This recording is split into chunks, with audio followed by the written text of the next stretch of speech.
Hey everyone, I'm here with another journal tutorial. At the moment I love playing in these handmade junk art journals. If you haven't watched it, I have a tutorial for these on my channel and I will link it up in the video description so you can check that out. And there you can make your own journal. In this one I've used mainly leftover papers, maybe some jelly prints, all these kind of stuff I had laying around. And now I'm starting my spread just similar to last week's video with some collage, but this time I picked a paper palette with some brand new collage papers from my stash, and I'm going to make the spread with exactly these colors. So that's something I really enjoy doing.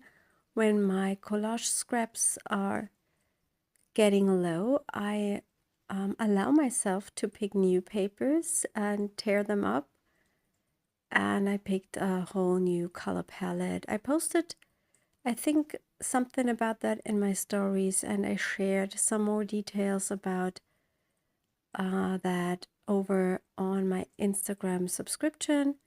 So if you want to see more process videos or some behind the scenes videos from my studio, check out my exclusive Instagram content. I will link it up in the video description. I'm using, as always, a Tombow glue stick to adhere the papers, and when I've done that I will add a layer of clear gesso on top to seal everything, and also because I want to go in with some fluid paint, and then it works better if you have some gesso on underneath. Especially some of these collage papers I'm using is just rice paper and it's very thin, and it would soak up the fluid paint immediately. If you want to see some jelly printing and how I made my collage papers, there are also a lot of videos already on my channel, and I will link up the playlist in the end cards of this video.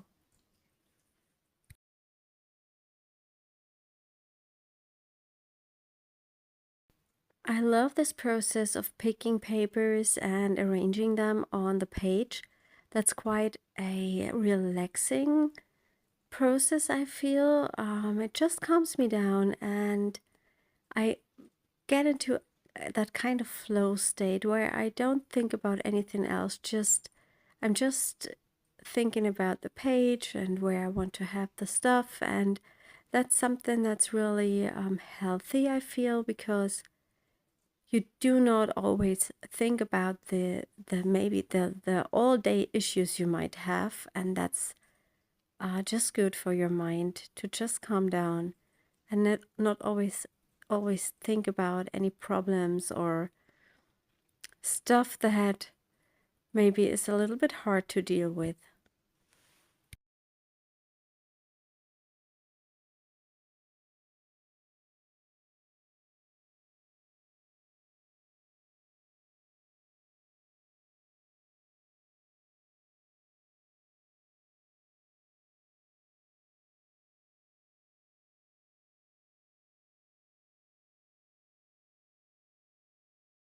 I really like what I had on this page. That under paper on the left side was already quite beautiful, and I really like it together with the papers I have glued down. And now I'm going to add that layer of clear gesso.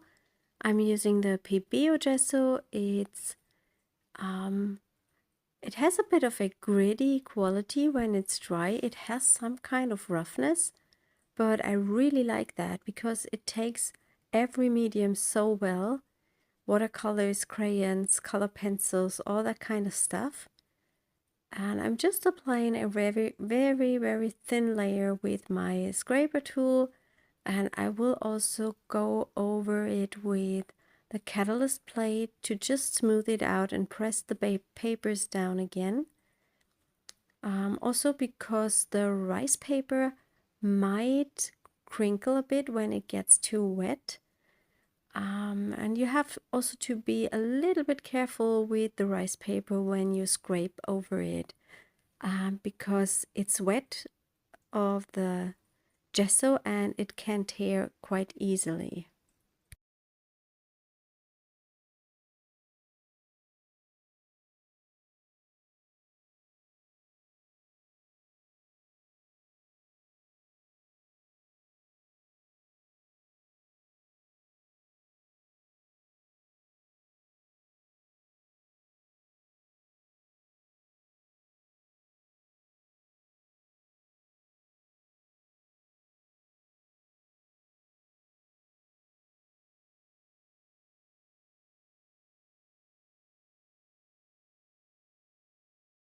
I let these pages dry completely before I come back, and here you see me adding some stamping already to the background. And I'm using stamps from the Pencil Marks #1. I recently really love the stamps.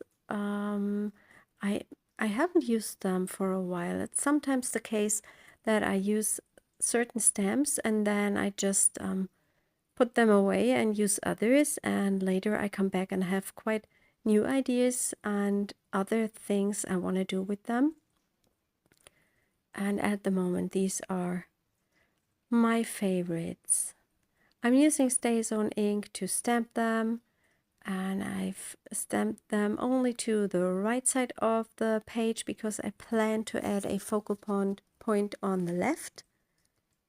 And I also often stamp an image twice, not only one time, to get a second image that is lighter and that brings in some contrast.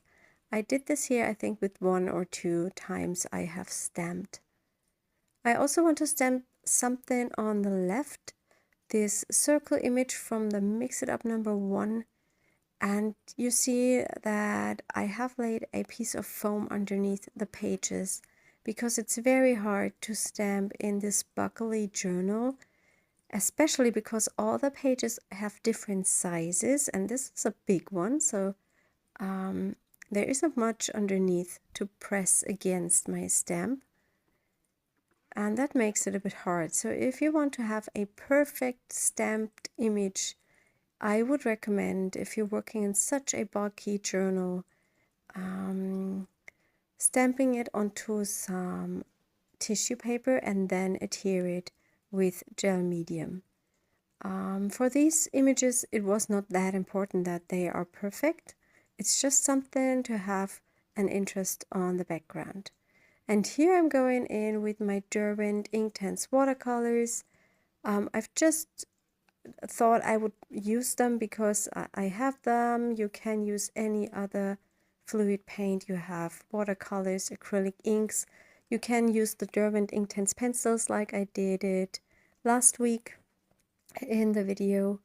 You could also work with Neocolor crayons that would just give you a little bit of more opacity, so it will cover up more of your background texture, but that could also be super interesting. And I'm just playing with the paint. I let it flow, I just move it around and try not to make mud and mix some bluish, turquoisey and greenish shades.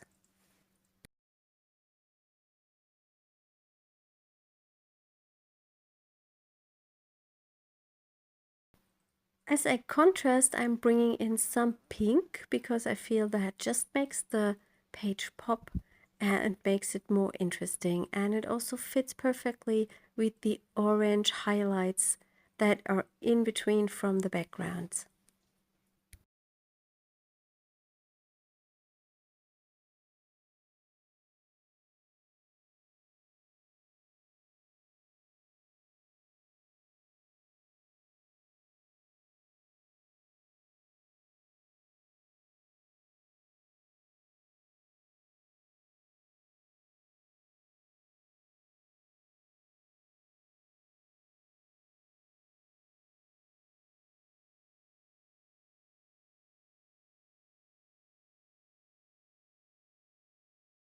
I will now let this page dry and then come back and work a little bit more on it.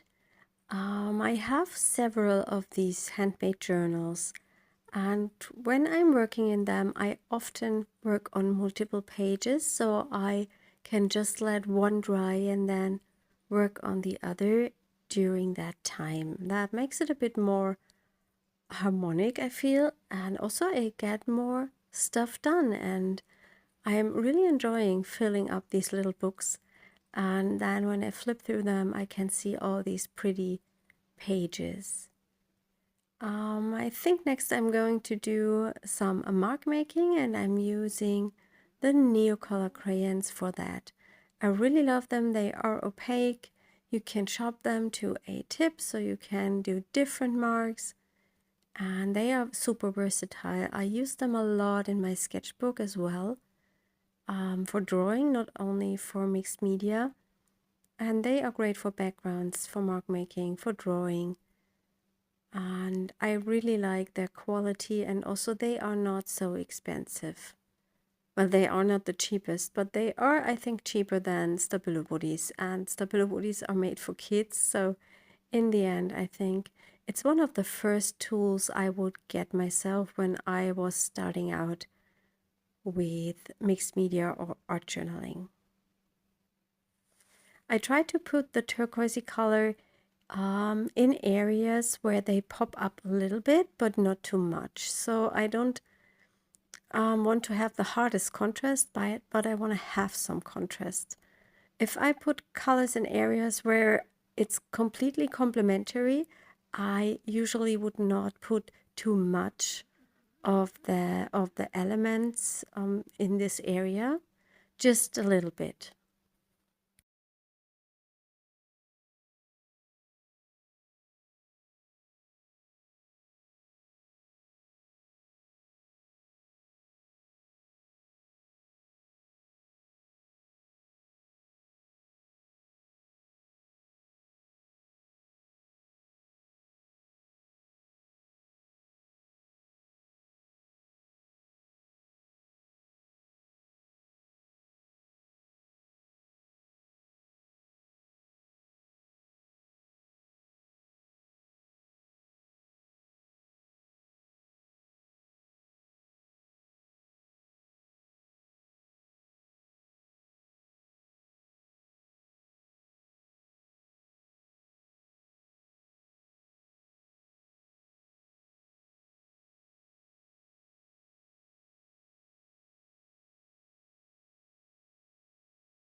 I really like all the textures I have on the spread now. I think it looks a bit whimsical, and I really like that.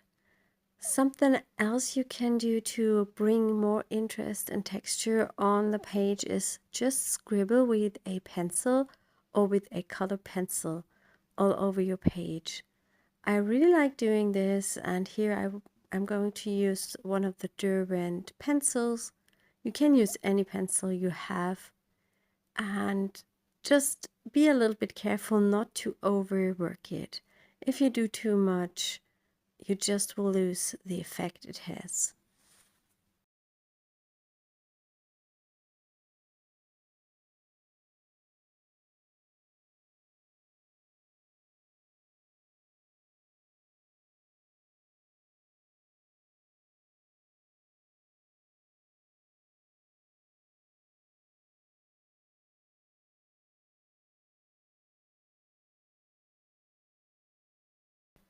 For this page, I have the feeling the pink is a little bit lost there, and I want to intensify it.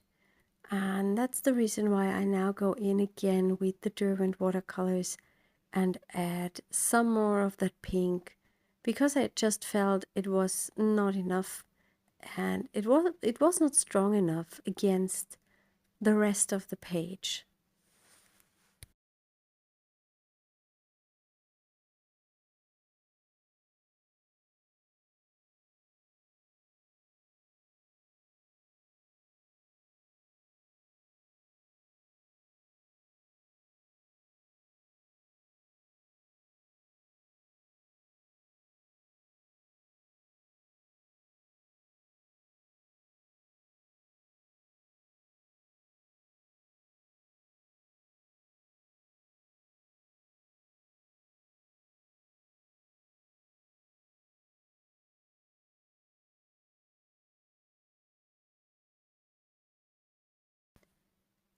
And to make everything even more bold, I'm adding some neon pink splatters to the page. This is also something you have to take care not to overwork or overdo it. I'm now going to let this dry completely, and then we will see which main image I'm going to adhere, and if I want to add some more stamping, or as I do it, some highlights. There is not much white on the page, but I really like white areas, and I'm picking that Art Graph Tailor Shape in white, which is the best white watercolor I know. And I'm adding in just some highlights that makes the colors shine even more, I feel. I have to be a bit careful because it will activate everything that is underneath. But I just work a bit quickly and just do not overwork it.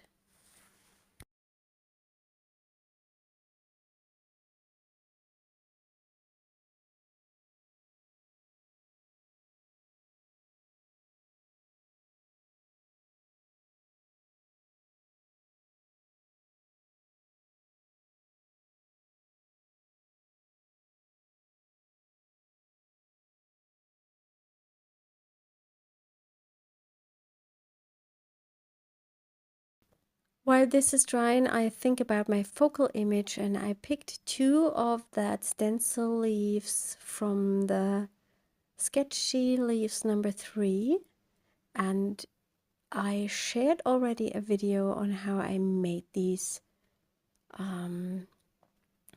anytime during the last weeks. I will link it up either in the video description or in the end cards. And here I just can't decide which one of these two I want to use. I really like both of them, and I think I'm going to use that one. And I will make another spread with a similar look just to use the other as well. Check out my Instagram page. I will share the finished spread over there. For this one, there will be a blog post over on my website where you can have a look at the close-up images.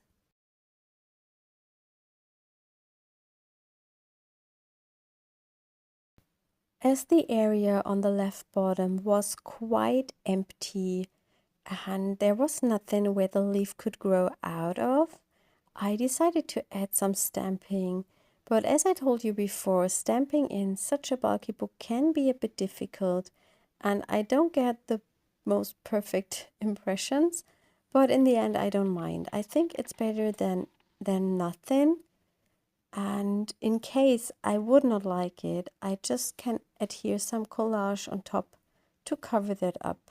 One issue was also that I wanted to have it in pink, and my stamp was black before, and that just mixed into a violet. I should have cleaned it, that would have been better.